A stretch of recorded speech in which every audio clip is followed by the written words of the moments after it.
하나님 말씀 출애굽기 10장 12절에서 20절 말씀입니다.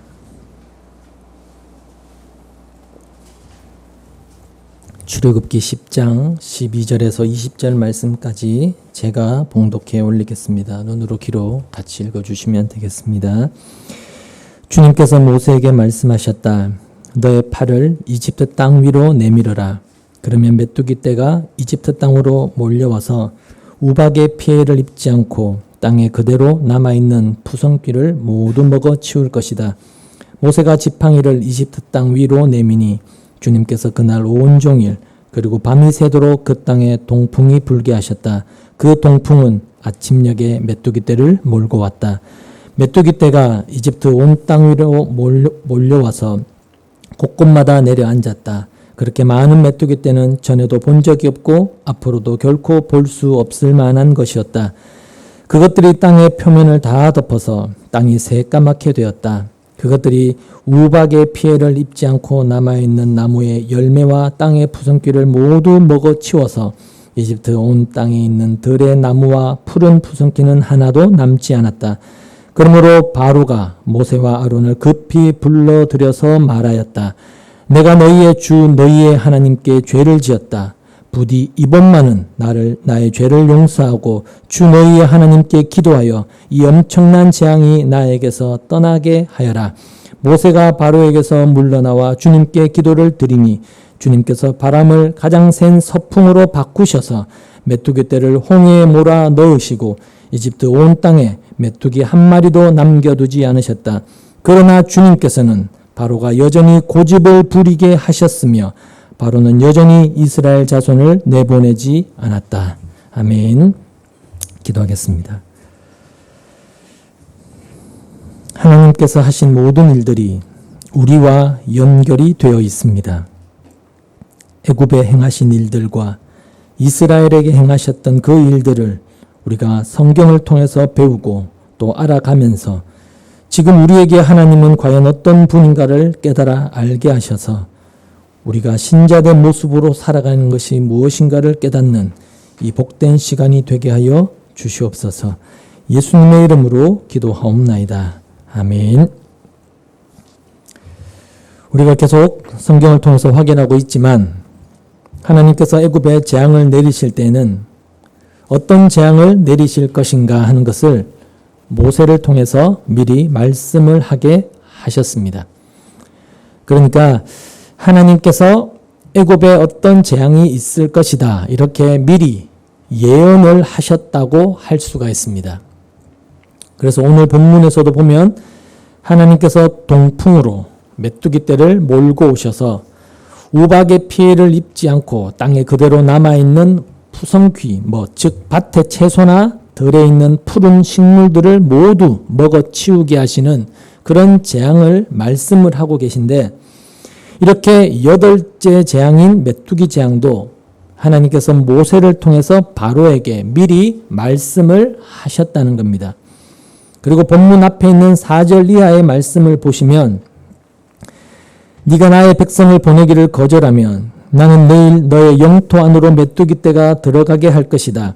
그것들이 땅의 표면을 덮어서 땅이 보이지 않게 될 것이며 우박의 피해를 입지 않고 남아있는 것들을 먹어치우되 들에서 자라는 나무들까지 모두 먹어치울 것이다. 너의 궁궐과 너의 모든 신하의 집과 이집트의 모든 사람의 집이 메뚜기로 가득 찰 것이다. 이것은 너의 아버지와 너의 조상이 이 땅 위에 살기 시작한 때부터 오늘까지 너희가 전혀 못 본 일이다. 그리고 나서 모세는 발길을 돌려 바로에게서 나왔다. 라는 이런 기록들을 보시면 하나님께서 바로에게 내가 메뚜기 떼를 보내겠다. 이렇게 간단하게 단순하게 말씀하고 끝내시는 것이 아니고 메뚜기 떼로 인하여 애굽에 어떤 사태가 발생될 것인가 하는 것을 비교적 자세하게 미리 말씀을 하고 계시다는 것입니다. 그리고 이렇게 잠시 후면 애굽이 직면하게 될 일에 대해서 이 무서운 재앙에 대해서 미리 말씀하신다는 그런 점에서 모세를 통해서 하나님은 예언을 하신 것이다. 미리 알리신 것이다. 이렇게도 볼 수가 있는 겁니다.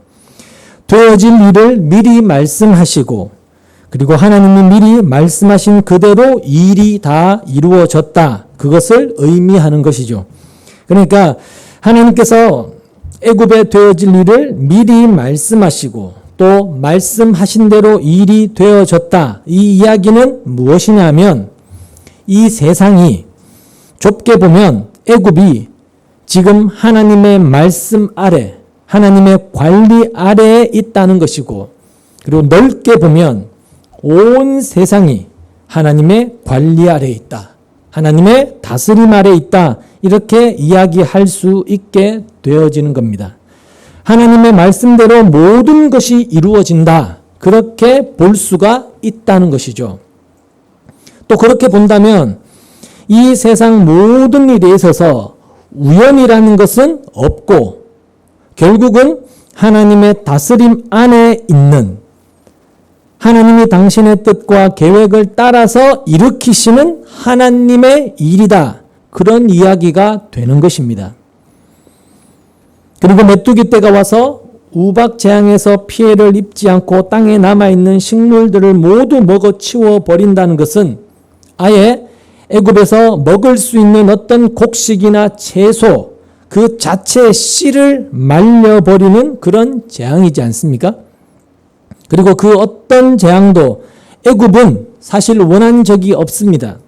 그러니까 애굽이 원하지도 않고 또 생각하지도 않은 그런 일들을 하나님께서 일으키고 계신 것이고 애굽은 그 재앙을 그저 고스란히 겪어야 되는 그런 입장에 있는 것입니다. 그리고 이것이 지금 이 세상을 살아가는 우리의 입장이 된다는 것이죠. 우리의 입장도 마찬가지라는 거죠. 해마다 보면 전 세계적으로 수많은 기상이변으로 인한 자연재해가 밀어닥치고 있습니다. 몇 달 전에도 미국 텍사스에 엄청난 허리케인이 불어서 한 시간에 600mm가 넘는 폭우가 쏟아져서 온 도시가 물바다가 되는 뉴스도 있었고 또 인도에는 홍수 때문에 물바다가 되어서 마을에 물이 잠기고 또 어떤 사람은 마른 땅이 없어서 자기 자식이 죽었는데도 땅에다 매장을 하지 못하고 그냥 물에다 떠내려 보내야 되는 그런 일들이 벌어지고 있다는 것이죠. 그러니까 그런 일들은 누구도 원하는 일이 아닙니다. 원치 않는 일입니다. 또 세상에는 그런 재난들이 당연히 있다. 이렇게 우리가 알고 지금 살아가지만 그 재난이 나에게 일어날 것이다. 나에게 닥쳐올 것이다. 그런 예상도 우리는 하지 않고 있는 상황입니다. 그러니까 세상에는 그런 우리의 바람들, 우리가 원하는 것들과 무관하게 그런 재난의 일들이 벌어지고 있는 것이고 우리는 그 일들을 전혀 피하지를 못하고 고스란히 겪어야 되는 그런 입장에 우리가 놓여 있다는 것입니다. 그리고 그런 일들은 세상에 존재하는 한, 이 세상이 존재하는 한 계속해서 반복이 되어질 것입니다. 재난이라고 하는 것은 이 땅이 존재하는 한 끝나지 않고 멈추지 않고 계속 일어날 것입니다. 인간이란 존재는 이 자연을 정복하거나 이길 수가 없지 않습니까? 그렇기 때문에 우리가 자연재해라고 말하는 그런 일들을 겪을 때는 인간은 무기력하게 당할 수밖에 없는 그런 가운데 있게 되는 것이죠. 근데 놀라운 것이 뭐냐면 그렇게 이 세상이 하나님에 의해서 창조되면서부터 노아 홍수를 시작으로 해서 그런 자연재해라고 할 수 있는 엄청난 재앙들이 계속해서 수없이 발생되어 왔음에도 불구하고 이 세상은 하나님께 굴복하지를 않는다는 겁니다.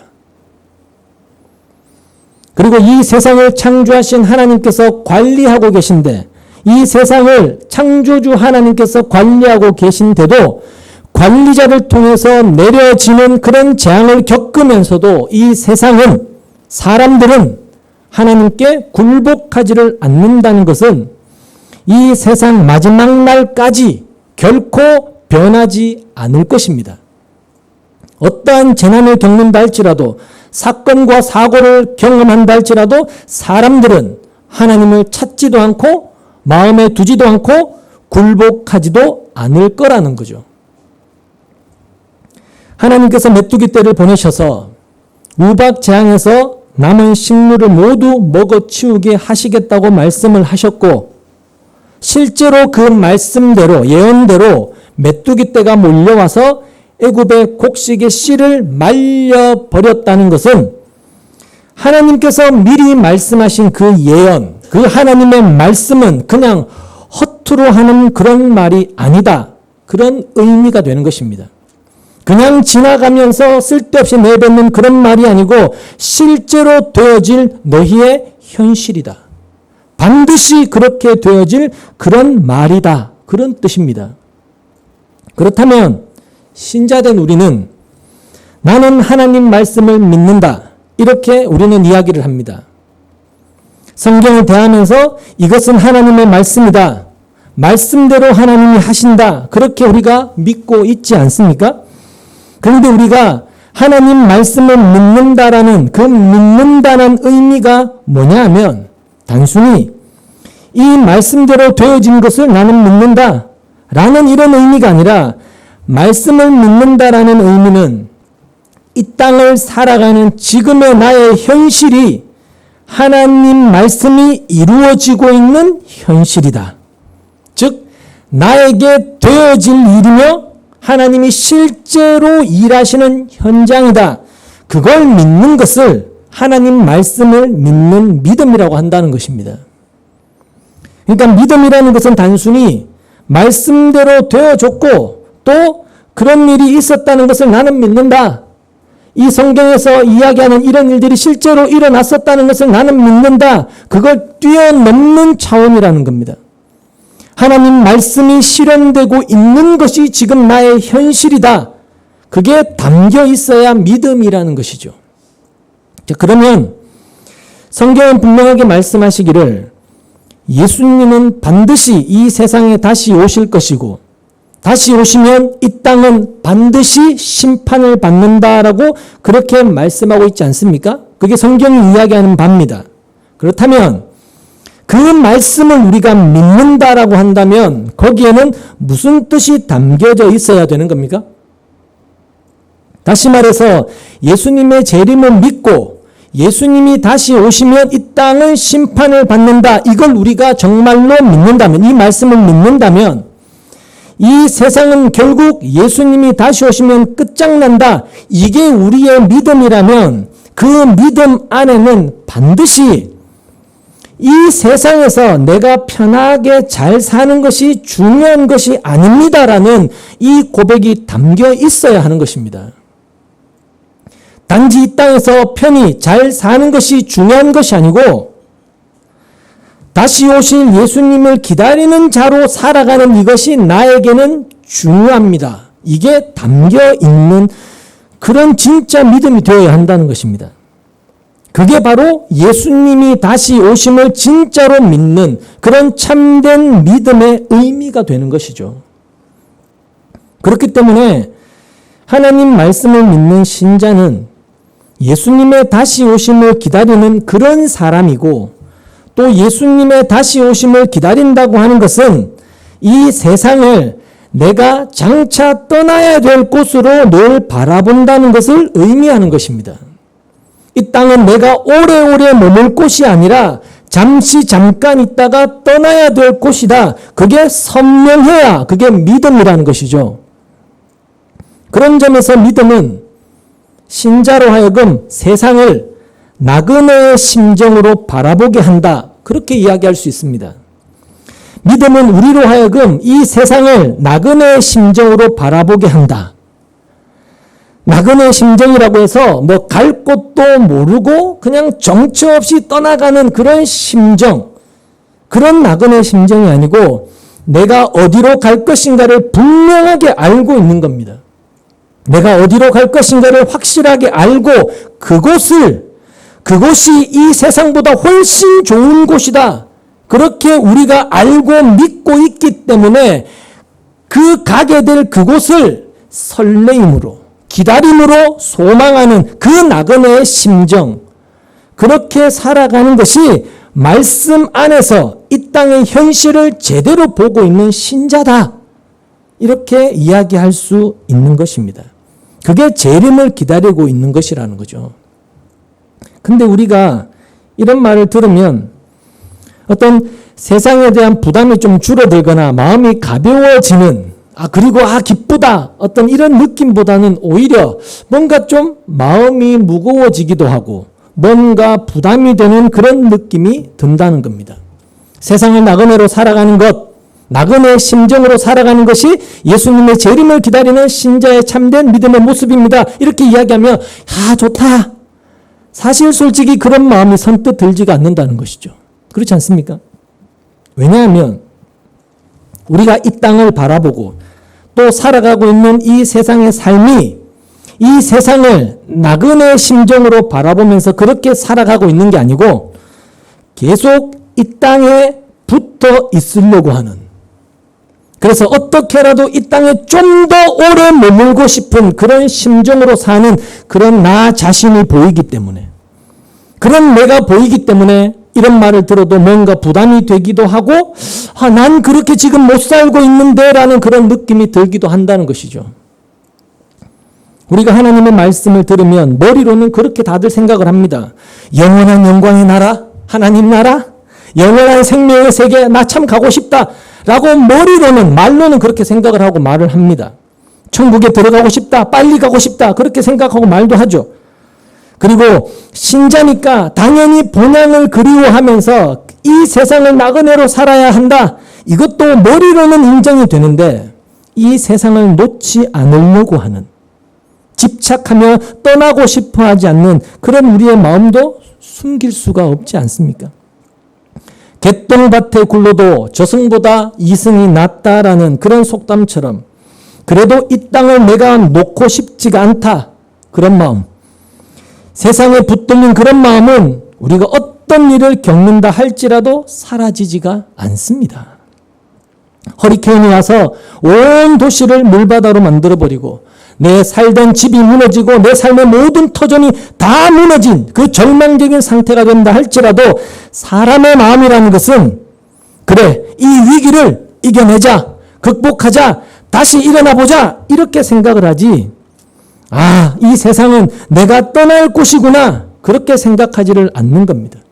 어떻게 해서든 내가 살아가야 될 그런 곳으로 이 땅을 바라본다는 것이죠.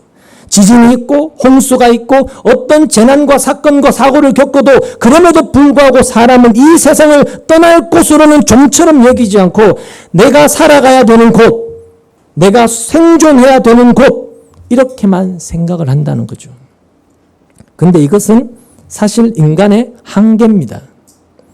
우리는 육신을 가진 존재고 또 내 몸을 위해 살아가는 것이 우리의 어떤 속성이기 때문에, 인간의 속성이기 때문에 이것은 우리가 어쩔 수가 없는, 이길 수 없는 그런 한계로 우리 안에 자리하고 있습니다.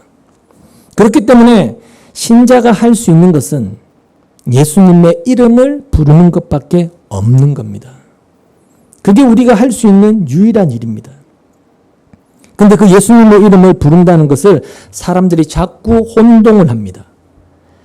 예수님의 이름을 부른다는 것은 나는 무능하고 내 힘으로는 안 됩니다 라는 그런 뜻입니다. 그게 예수님의 이름을 부른다는 뜻입니다. 그러니까 예수님의 이름을 부른다고 해서 예수님이 나에게 힘을 주셔서 이 세상에 대한 내가 본성적으로 가지고 있는 어떤 기대나 바램, 소망 같은 그런 세상에 붙들린 내 마음을 내가 다 떨쳐내버리고 정말 하나님 나라만 간절히 소망하는 그런 순결하고 깨끗한 마음만 가지고 살아가는 그런 인간이 되게 하는 것이 아니라는 것이죠. 근데 사람들은 예수님을 찾으면서 나에게 힘을 달라고, 그래서 이 세상에 대한 어떠한 미련도 다 버린 그런 어떤 나그네로 살게 해달라고 그런 기도도 하지 않습니까? 물론 그런 것이 나쁘다는 이야기는 절대 아니지만, 근데 예수님의 일이 우리를 그런 인간으로 만들기 위해서 행하신 일이 아니라는 겁니다. 그게 주님이 행하신 일이 아니라는 거죠. 그건 우리가 좀 깊이 생각을 해야 한다는 겁니다. 주님의 이름을 부른다, 예수님의 이름을 부른다는 것은 십자가에 피 흘려 죽으신 예수님의 은혜가 아니면 나는 안 됩니다. 그 의미가 담겨 있는 것입니다. 그게 가장 핵심적인 의미입니다. 그러니까 예수님께 내가 손을 내미는 것이죠. 손을. 그게 예수님의 이름을 부르는 겁니다. 힘없고 나약한 나를 예수님이 좀 붙들어 달라고 그래서 손을 내미는 것입니다. 그걸 믿음이라고 하죠. 그죠? 그걸 믿음이라고 하거든요. 그렇게 믿음으로 내가 손을 내밀 때 예수님이 그때서야 내 손을 잡아준다라는 말이 아니고 손을 내미니까 내가 말씀을 통해서 예수님이 이미 내 손을 잡고 계시더라. 이걸 보게 되어진다는 것이죠. 그러니까 믿음이 없을 때는, 즉 손을 내밀기 전에는 예수님이 나를 붙들고 계시다는 것을 내가 모르는 채 사는 겁니다. 근데 내 손을 잡아달라고 예수님의 이름을 부르면서 믿음이 내 안에 생겨서 예수님께 내 손을 내밀었을 때 말씀을 통해서 예수님이 이미 나를 붙들고 계셨구나. 그걸 깨닫게 되어지는 것입니다. 그랬을 때 내가 지금까지 살아온 것이 주님의 은혜였고 앞으로도 주님의 은혜가 아니면 안 됩니다. 이런 고백으로 나오게 되는 겁니다. 그게 믿음 안에 있는 겁니다. 그게 믿음의 이 역사라는 것이죠. 근데 그 고백의 의미를 사람들이 잘 몰라서 그 고백의 의미를 자꾸 오해한다는 겁니다. 말씀을 드린 것처럼 우리가 애굽의 재앙이 반복될 때마다 확인하게 되는 것은 바로의 완악함이었지 않습니까? 메뚜기 때 재앙은 8번째 재앙인데 8번의 재앙을 겪게 되면서 바로는 본문 16절에서 이렇게 이제 반응을 합니다.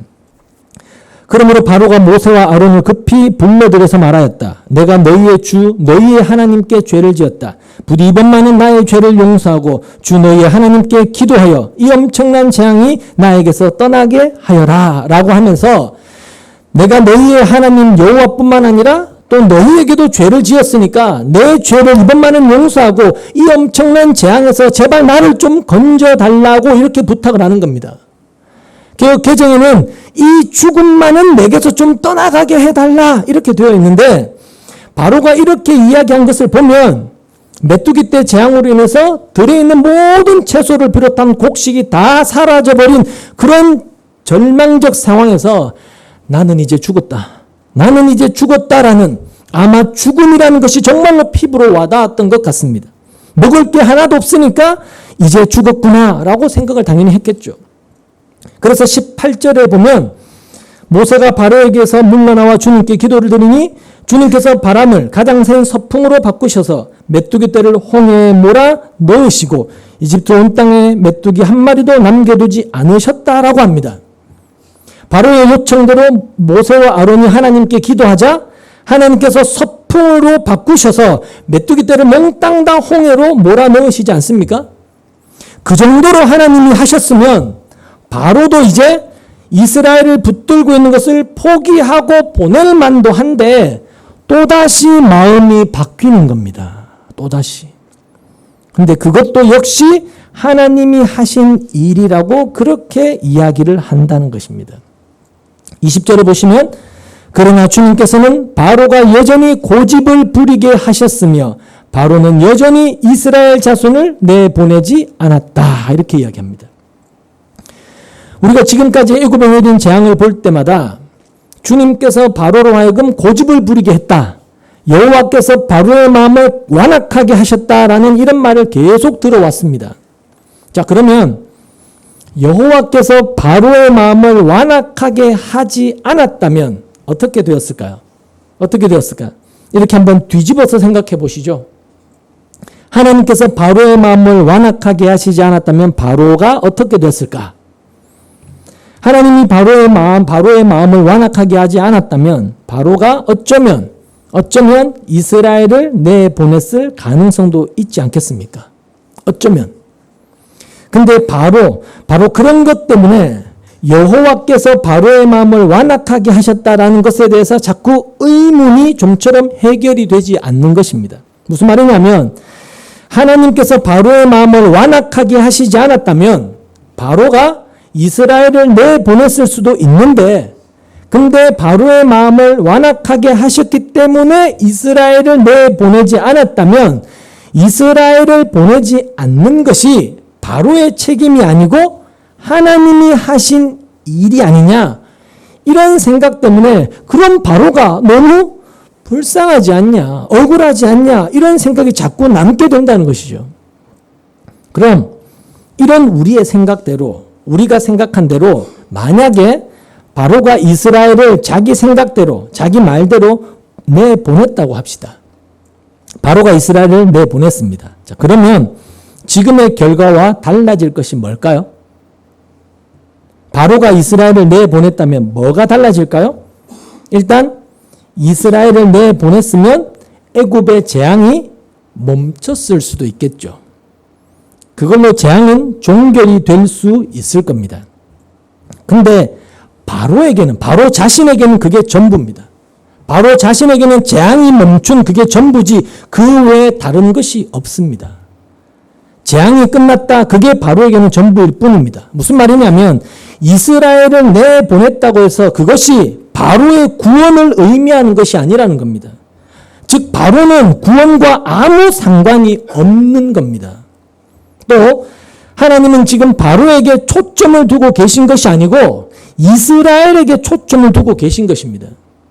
애굽의 재앙을 내리시는 것도, 바로의 마음을 완악하게 하시는 것도 바로를 위해서가 아니고 지금 이스라엘을 위해서 하나님께서 지금 그 일을 행하고 계신 것입니다. 재앙도 이스라엘을 가르치기 위함이지 바로를 가르치기 위함이 아닙니다.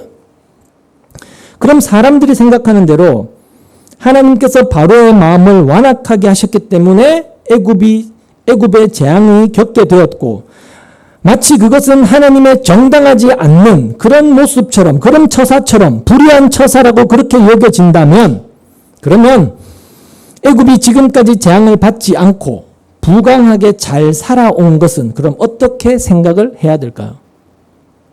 재앙이 내리기 전에는 애굽이 당시에 가장 강대국으로 부강하게 잘 살아왔지 않습니까? 이스라엘을 자신들의 노예로 막 부리면서 그렇게 잘 먹고 잘 살아왔는데, 그럼 그것은 어떻게 이해하고 생각해야 됩니까? 하나님의 백성 이스라엘을 괴롭히는데 하나님이 그냥 가만히 놔두신 것 아닙니까? 그렇기 때문에 하나님께서 바로의 마음을 완악하게 하셨다고 해서 마치 하나님이 바로에게 잘못한 것처럼, 바로가 억울한 것처럼 그렇게 생각할 수가 없는 겁니다. 여러분, 이 땅의 그 어떤 존재도 하나님께 억울하게 당하는 일은 없다는 겁니다. 자, 바로의 마음을 완악하게 하신 것은 이스라엘을 위해서라고 했습니다. 왜 바로의 마음을 완악하게 하시는 것이 이스라엘을 위한 것이냐 하면, 하나님은 바로를 지금 완악하게 하셔서 이스라엘이 이 정도로 완악하다, 지금 이걸 계속해서 보게 하시는 겁니다. 그러니까 바로는 이스라엘의 어떤 거울인 것입니다. 거울. 바로 이것이 우리가 염두에 두어야 될 내용입니다. 기독교인들은 하나님을 믿지 않는 불신자들이 하나님의 존재를 부인하거나 또 우리가 믿는 이 믿음 자체를 쓸데없는 것으로 비웃고 하찮은 그런 것으로 조롱하는 걸 보면서 너는 지옥 갈 거다, 뭐 이런 이야기들을 종종 하지 않습니까? 안 믿는 너는 지옥 가, 이렇게 생각을 하죠. 근데 거기에는 한 가지 생각하지 못하고 있는 것이 있습니다. 우리를 반대하고 핍박하는 불신자들에 대해서 너희는 지옥 가라고 하면서 잊어버리고 있는 것, 그게 뭐냐면 믿음에 대한 세상의 반응, 그리고 하나님에 대한 세상의 그 반응조차도 하나님이 자기 백성에게 이루시고자 하시는 그 일들 속에 다 포함이 되어 있다는 것입니다. 하나님의 손 밖에서 일어난 일이 아니라는 거죠. 하나님을 안 믿는 사람들이 믿음에 대해서 또 신자들에 대해서 그렇게 반응하는 것이 하나님 안에 다 들어있다는 것입니다. 이게 무슨 뜻이냐면 잘 들어보십시오. 지금 바로는 하나님과 대적하는 적대적인 관계에 있습니다. 바로가 하나님을 대적하고 있죠.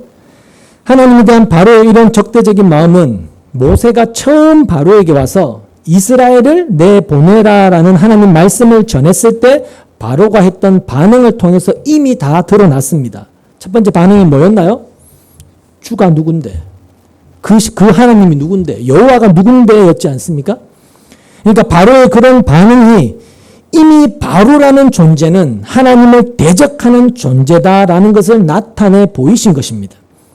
내가 하나님과 무슨 놈의 관계가 있다고 네 말을 듣고 내가 이스라엘을 내보내느냐? 내가 미쳤냐? 그렇게 하냐? 안 한다. 나는 그렇게 못한다. 라며 자신의 정체를 드러낸 것이죠. 근데 그게 바로 하나님을 믿지 않는 인간의 마음이라는 겁니다.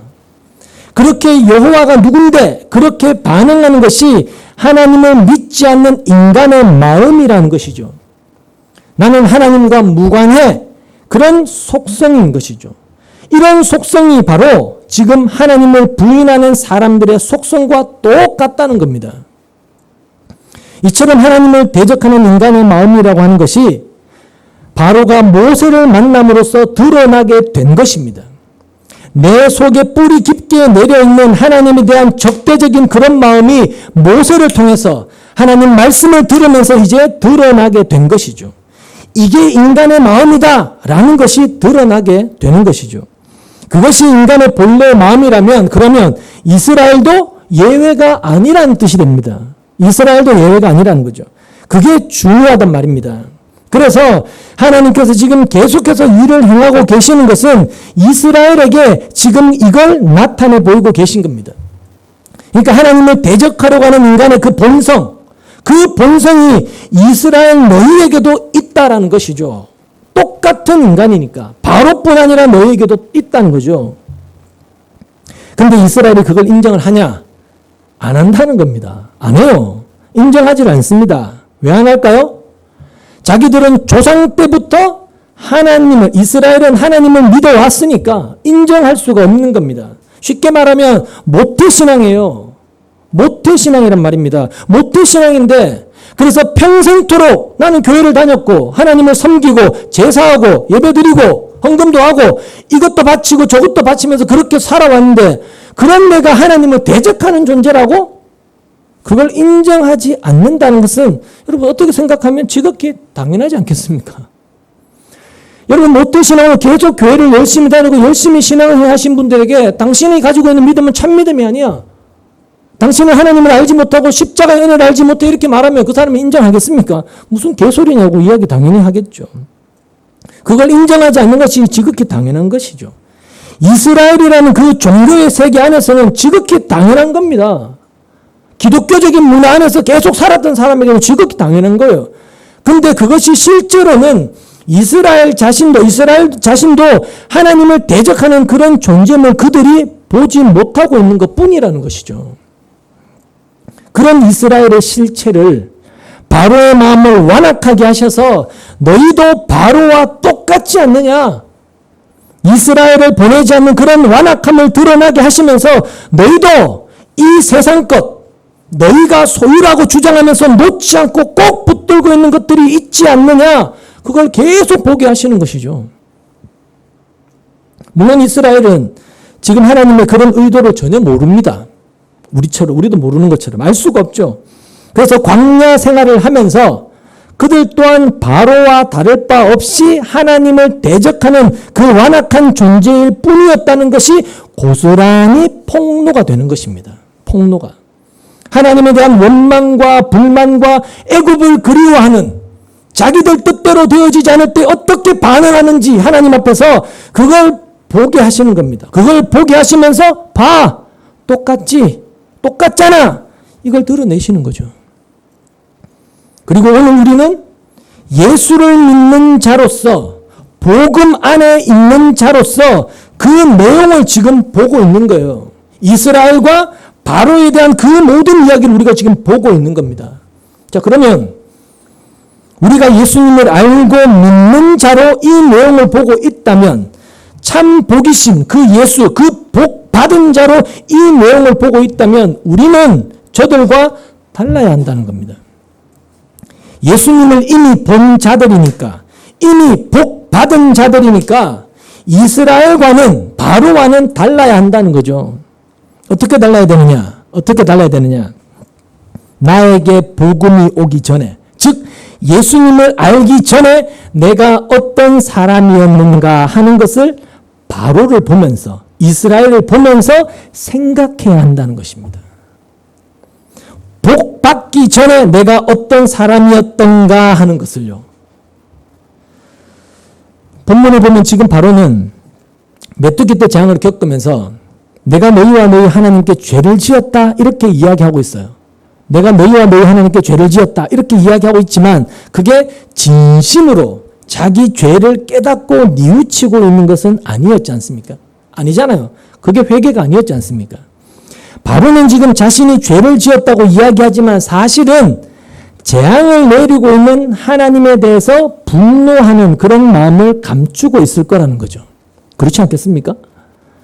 진짜 하나님께 굴복해서 자신이 죄를 지었다고 회개하고 고백하는 게 아니라 그 분노의 마음이 있으면서도 내비치지를 못하는 거죠. 왜? 당면한 재앙 때문에. 자신의 속내를 감추고 내가 죄를 지었다 이러면 이렇게 나오고 있는 거잖아요. 그러니까 이스라엘을 보내라는 하나님께 대적하고 있는 그 하나님께 대적하고 있는 자신의 죄는 생각하지 않고 하나님 때문에 내가 지금 재앙을 받는다. 하나님이 이런 재앙을 주고 있다. 이것만 생각하면서 그는 분노할 거라는 거죠. 그 바로의 진짜 마음은. 그러니까 그런 바로의 마음이 지금 우리의 마음과 전혀 다르지가 않다는 겁니다. 이스라엘도 똑같고요.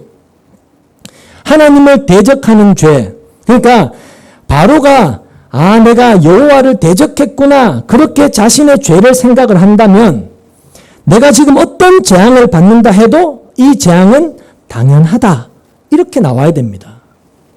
진짜 자기 죄를 안다면 그게 죄를 아는 것이잖아요. 나는 하나님께 죄를 지었으니까 나는 하나님의 어떤 처사도 하나님 내가 달게 받겠습니다. 이렇게 나와야 되잖아요. 자기 죄를 진짜 알면. 근데 바로는 그렇게 하지 않는 것이 당연한 것이라면 바로는 원래 그런 놈이니까 그렇다고 한다면 그럼 우리는 어떻냐는 것이죠. 우리는 사실 우리도 바로와 다르지 않지 않습니까? 무슨 일을 겪으면 내가 하나님을 대적하고 원망한 존재였다 이걸 생각하지를 않잖아요. 그저 바로처럼 형식적으로 하나님 내가 죄인입니다. 내 죄를 용서해 주세요. 이렇게 나올 뿐이죠. 그러니까 나의 죄를 실제로는 인정하지 않기 때문에 이 어려움이 나에게 당연한 것입니다. 이런 생각을 하지 않고 오히려 뭐해요? 불평하고 원망하죠. 그렇기 때문에 나는 누구냐? 내가 바로 완악한 바로구나. 내가 완악한 사람이고 여호와를 하나님을 대적하는 존재구나. 그렇게 인정하게 되어지는 것이 바로 복음이 내 안에 들어왔다는 증거고 그 예수라는 그 참 복을 내가 받았다는 증거인 것입니다. 근데 그 복이 내 안에 없으면 그 복음이 내 안에 들어오지 않으면 그런 인정 자체가 없다는 것입니다. 없다는 것이죠. 껍데기로는 복음을 아는 것 같고 예수를 믿는 것 같지만 그 복음이 내 안에 실제가 되어져 있지 않는 것이죠. 복음이 내 안에 들어와야만이 내가 이런 존재이구나라는 것이 이 말씀을 통해서 이스라엘과 애굽의 이 역사를 통해서 인정이 되는 것입니다. 이것이 내 현실이구나라는 것을 보게 되는 것이죠.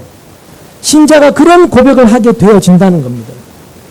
그런 고백과 함께 주의 은혜가 아니면 안 됩니다. 그 믿음 안에서 주님의 이름을 부르게 되어지는 것입니다. 그게 구원받은 사람이고 그게 신자됨이라는 거예요. 그게 신자라는 겁니다. 그러니까 내가 하나님을 대적하는 바로 같은 존재입니다. 이런 고백을 했기 때문에 구원을 받는 게 아니고요. 주님 내가 죄인입니다. 주님 나를 용서해 주세요. 그렇기 때문에 구원을 받는 게 아니고 내가 복음 안에 들어왔고 구원받은 하나님의 사람이 되었기 때문에 그걸 알게 되어지고 그런 고백을 하게 되어진다라는 것입니다. 그 자체가 열매라는 것이죠. 열매. 결과라는 거. 회개에 합당한 열매. 자신의 죄를 깨닫게 된 자에게서 나타나는 결과라는 것이죠. 그럼 또 이런 생각이 들게 되겠죠. 내가 바로와 같은 존재라는 것을 내가 고백을 함으로써 나는 바로와 같은 존재입니다. 라는 것을 고백을 함으로써 내가 구원받았다는 것을 증거해야겠다. 내가 구원받았음을 증거하려고 그런 고백을 하겠다. 이런 의도가 또 생길 수가 있습니다. 내가 구원받았다는 증거로 그런 고백을 하려고 한다는 거죠. 그러니까 사람은 자꾸만 어떤 의도를 가지고 자기가 뭔가를 하려고 한다는 거예요. 자기가 자꾸.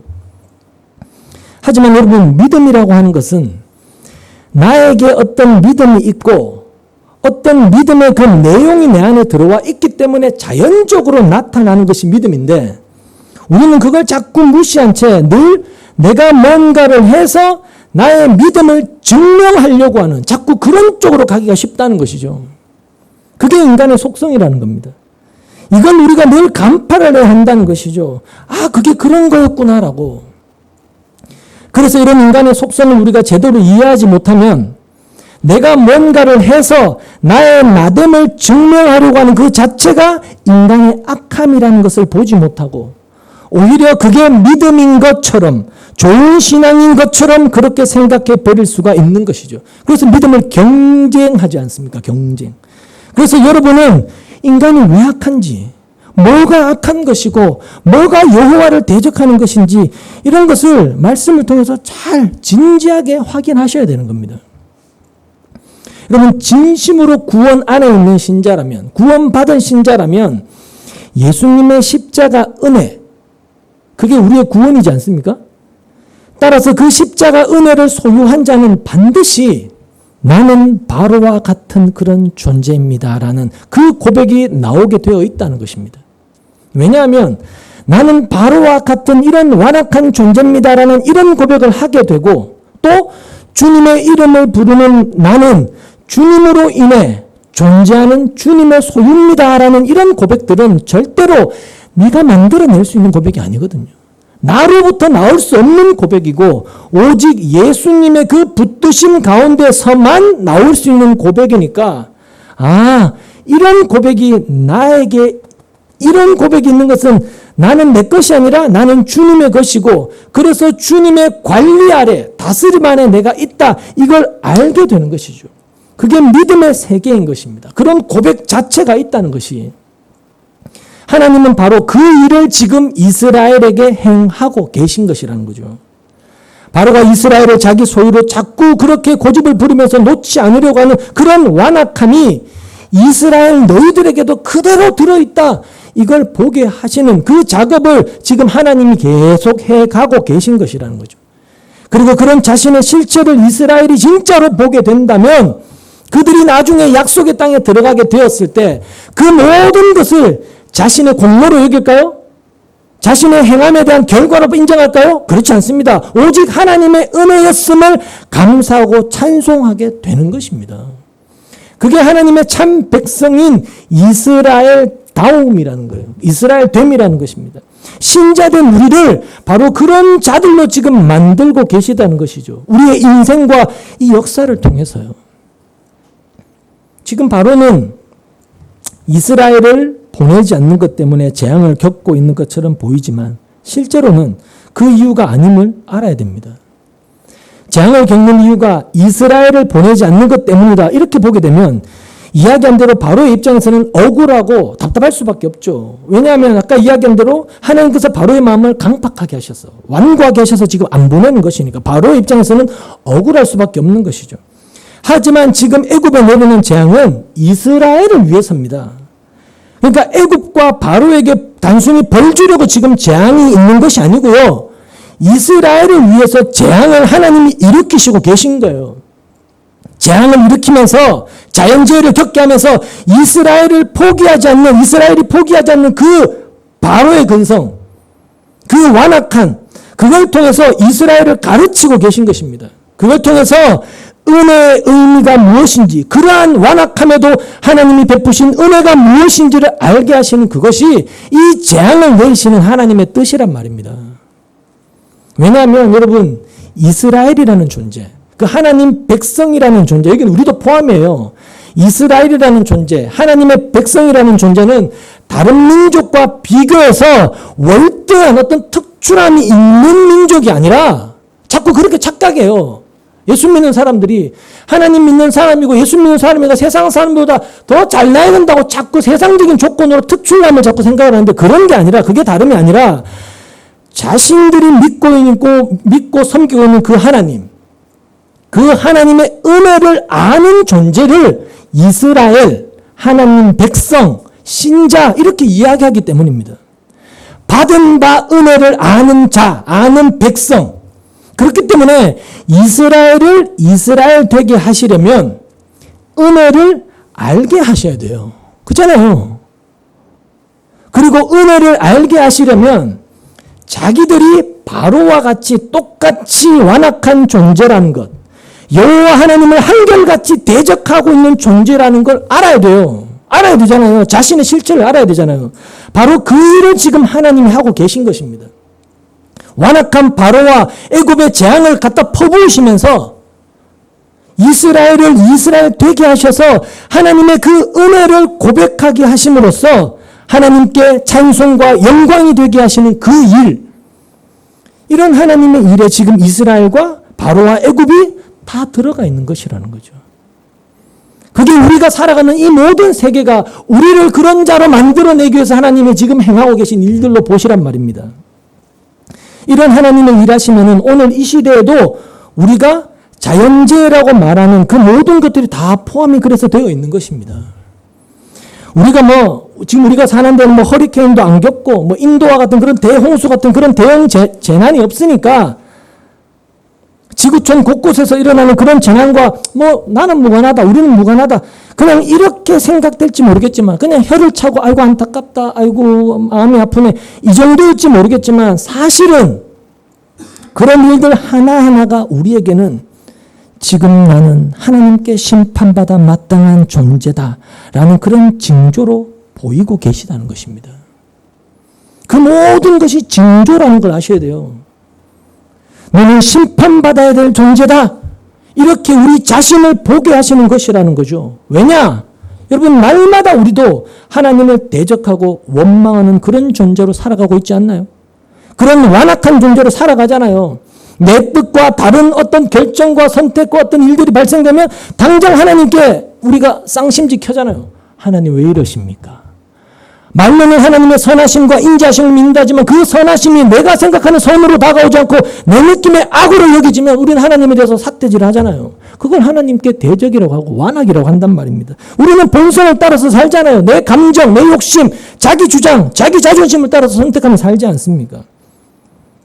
그런 완악한 존재로 매일을 살아가고 있으니까 심판은 지극히 당연하잖아요, 사실.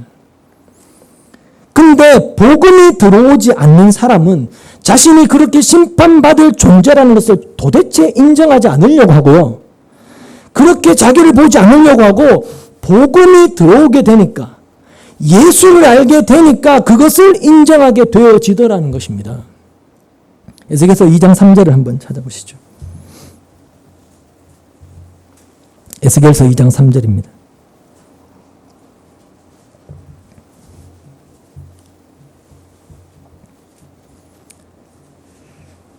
삼 절 4절 같이 읽겠습니다. 에스겔서 2장 3절 4절입니다. 같이 읽죠. 시작. 그가 나에게 말씀하셨다. 사람아, 내가 너를 이스라엘 자손에게 곧 나에게 반역만 해온 한 반역 민족에게 보낸다. 그들은 그들의 조상처럼 이날까지 나에게 죄만 지었다. 얼굴이 뻔뻔하고 마음이 굳을 대로 굳어진 바로 그 자손에게 내가 너를 보낸다. 너는 그들에게 주 하나님께서 이와 같이 말씀하신다고 말하여라. 여기 보시면 하나님께서 자기 백성 이스라엘을 일컬어서 뭐라고 하셔요?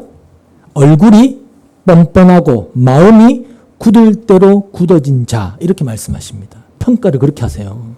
우리를 향해 이런 평가를 하신단 말입니다. 이스라엘을 뻔뻔한 자로 보신다는 거죠. 이유가 뭐냐면 이스라엘이 우리가 생각할 때 제사도 제대로 안 드리고 제물도 제대로 안 바치고 이런 게 이유가 아니고요. 종교적 행위를 들어서 그게 아니고요. 누구보다도 열심을 냈었지만 하나님에 대해서 반역한 자, 하나님께 대적하는 자로 그렇게 살아왔고, 조상들 때부터 그렇게 살아왔고 지금도 그렇게 살고 있는데 그 이스라엘이 자신들을 하나님 앞에 죄 있는 자로 보지를 않는다는 겁니다.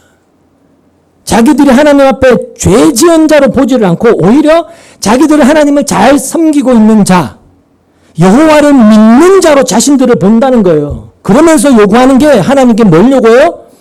복을 구하고 복을 기대하면서 살아가고 온 것이죠. 그걸 가지고 뻔뻔하다 이렇게 말씀을 하고 있는 것입니다. 너는 마음이 굳을 대로 굳은 자다 그렇게 이야기한다는 거죠. 하나님이 세상 사람들을 먹고 살게 하시는 것을 가만히 보면 기독교인과 비기독교인의 차이가 별로 없습니다. 신자나 불신자의 차이가 없어요. 착하게 산 사람이나 평생을 예수를 믿어온 사람이나 악한 일을 한 사람이나 먹고 사는 게 별반 다르지가 않습니다. 그러니까 나쁜 일 했다고 해서 먹을 것 하나님 안 주고 또 그 사람 집에는 날마다 뭐 우환이 있고 비가 내리고 뭐 우박이 떨어지고 하는 사업하나 쫄딱쫄딱 망하고 그런 거 아니지 않습니까? 그냥 똑같이 살아갑니다. 땀 흘리고 수고하고 일한 만큼 돈 벌고 그렇게 살아가지 않습니까? 예수를 믿어도 악한 사람에게 사기를 당하기도 하고요. 쫄딱 망하기도 하고요. 또 어떤 또 악한 사람이지만 훨씬 더 잘 먹고 잘 살기도 하는 것이고요.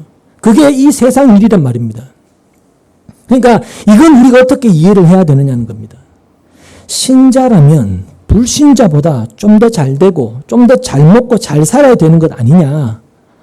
하나님은 왜 신자를 불신자와 먹고 사는 일에 차별이 없게 하시냐라는 것이죠.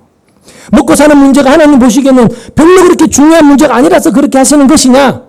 그게 아니고요. 신자나 불신자나 먹고 사는 일에 아무 차별이 없다라는 그 말은 신자가 불신자보다 특별히 잘 먹고 잘 살아야 될 이유가 없기 때문이라는 것입니다.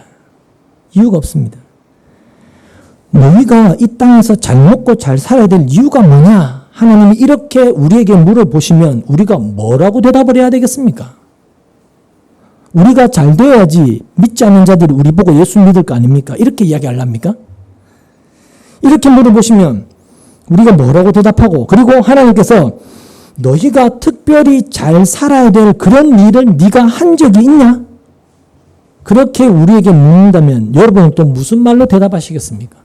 내가 너를 잘 살게 해줄 만큼 네가 내한테 뭔가 한 게 있냐 물으면 뭐라고 대답하실랍니까? 하나님 나는 이런 거 했습니다. 난 이렇게 했습니다. 이걸 내놓고 내가 이런 거 했으니까 하나님 나는 특별 대우 받아야 됩니다. 그렇게 할 만한 것이 여러분에게 있나요? 없잖아요. 한 게 없잖아요, 여러분. 근데 만약에 여러분이 아니 하나님 내가 평생토록 하나님을 믿어왔잖아요. 교회 다녔잖아요. 이렇게 나온다면 너는 원래부터 나를 믿은 적이 없다. 하나님은 이렇게 나오신다는 거죠. 그걸 보고 뻔뻔하다 그러신다는 겁니다. 우리가 하나님을 믿은 적이 없고 믿어온 적도 없고 오히려 하나님을 대적하여 범죄하고 내 뜻대로 되지 않으면 하나님을 원망하고 불평하면서 하나님을 대적하며 이 세상에 늘 내 마음을 두고 살아온 것이 우리의 개인의 역사고 우리의 삶인데 근데 우리는 그런 나를 예수를 안 믿는 사람과 똑같습니다. 나는 심판받아 마땅한 존재입니다. 이렇게 자기 자신을 보는 것이 아니고 난 아닌데요? 나는 다른데요? 나는 저들과 달라요. 이렇게 나오고 있는 것이 지금의 기독교인들의 모습이고 바로 이것이 하나님이 보시기에 뻔뻔하고 마음이 굳은 것으로 그렇게 묘사하고 있는 말씀이라는 것입니다. 이스라엘이 그런 자들이었으니까. 그래서 모든 사람이 다 그렇게 먹고 사는 일에 차별이 없다는 것은 모든 인간은 다 하나님 앞에서 똑같은 존재라는 그런 뜻입니다. 똑같은 존재다.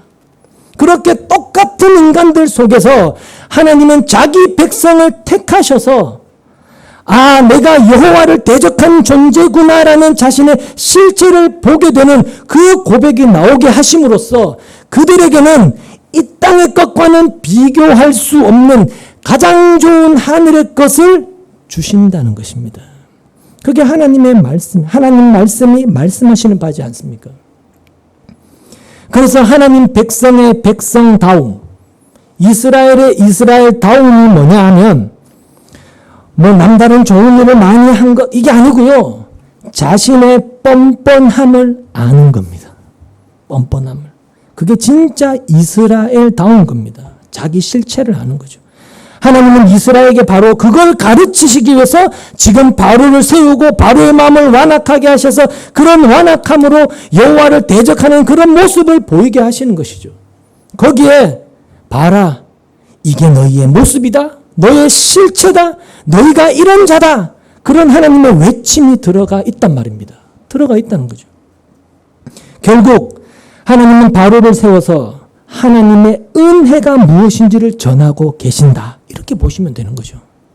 하나님의 은혜를 전하고 계신다. 이 말은 세상의 모든 일은 하나님이 택하신 자기 백성을 그 하나님의 은혜 안으로 몰아넣기 위해서 행하시는 일이다, 그렇게 보시면 된다는 겁니다. 모든 일이 우리로 하여금 하나님의 은혜를 보게 하기 위한 일로 우리에게 다가오고 있는 것이라는 거죠. 마치 고기를 막 몰아서 그물 안으로 막 집어넣는 것처럼 그 은혜의 울타리 안에, 그 은혜의 세계 안에 우리를 집어넣으시려고 이 모든 일들과 상황들이 그렇게 우리에게 몰려오고 있는 것입니다. 하나님의 은혜가 뭔가를 배우게 하기 위한 그런 일들로 말입니다. 그래서 버릴 게 없단 말입니다. 신자에게는 실패라는 게 없단 말입니다.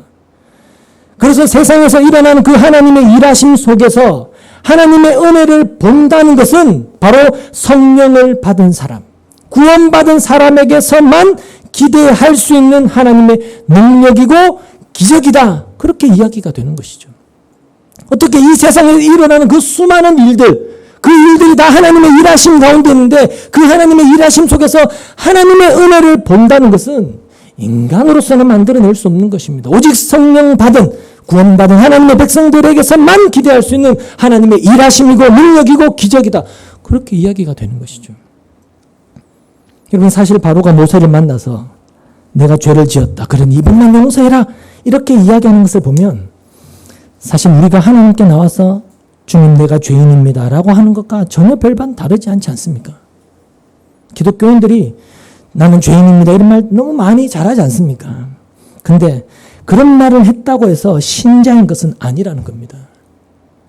그런 말은 바로도 한다. 바로도 해. 이걸 본문이 지금 보여준단 말입니다.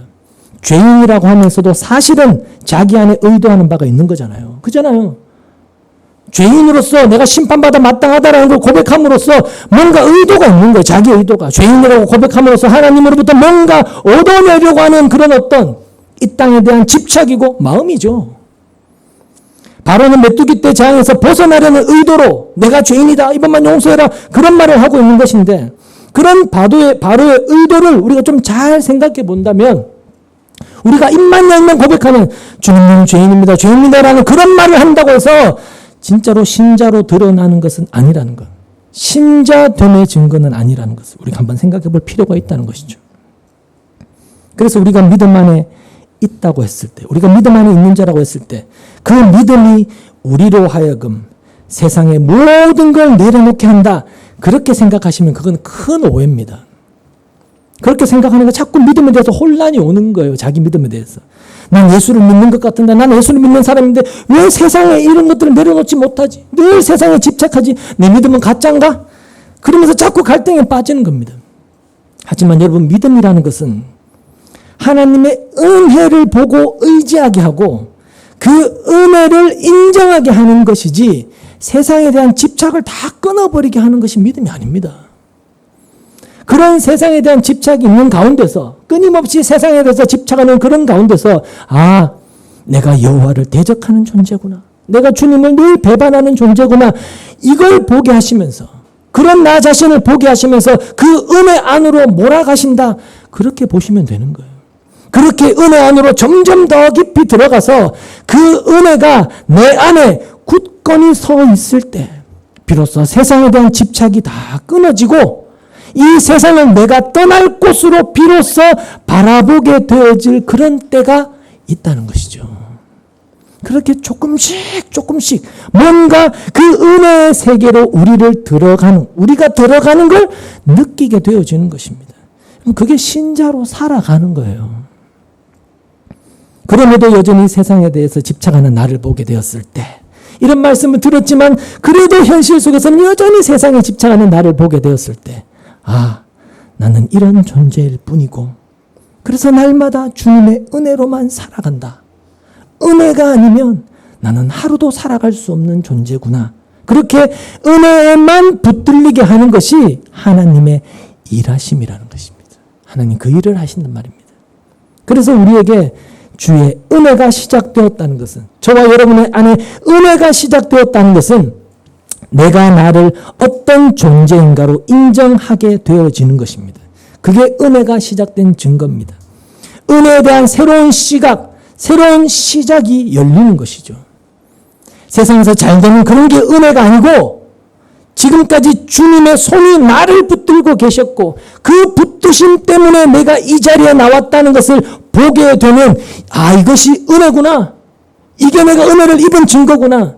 주님께서 나를 붙드신 것이 진짜 나의 현실이었구나. 내가 절망하고 고통하며 눈물하며 한숨 짓는 이것이 내 현실이 아니라 주님의 손에 붙들린 것이 진짜 나의 현실이구나. 이걸 알게 되는 것입니다. 시각이 완전히 바뀌는 거죠.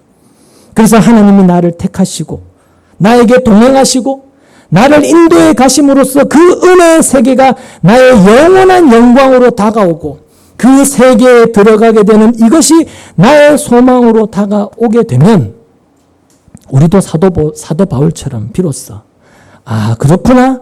이 땅의 것은 나에게 모두가 배설물이구나. 그런 깨달음이 있게 되어지는 것입니다. 그런 깨달음, 그 열매가 있게 하기 위해서 네가 누구냐?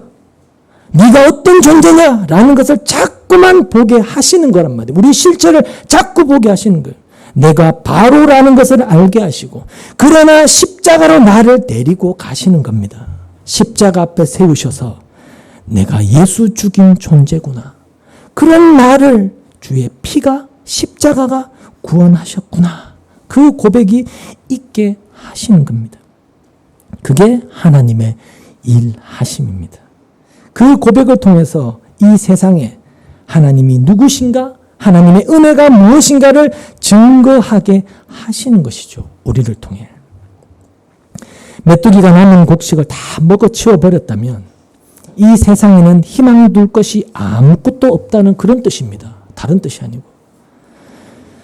그리고 여러분, 살면 살수록 정말로 이 땅에 희망 둘 것이 없지 않습니까? 그렇게 희망 둘 곳이 없는 세상에서 우리에게 희망이 되는 것은 하나님은 여전히 일하신다. 그게 유일한 희망이라는 겁니다. 그 하나님의 일하심에 나의 모든 걸 맡기고 그렇게 살아가다 보면 언젠가 이 세상을 떠날 날이 나에게도 찾아올 것이고, 그때 나는 저 영원한 영광의 나라에 들어가게 될 것이라는 거죠.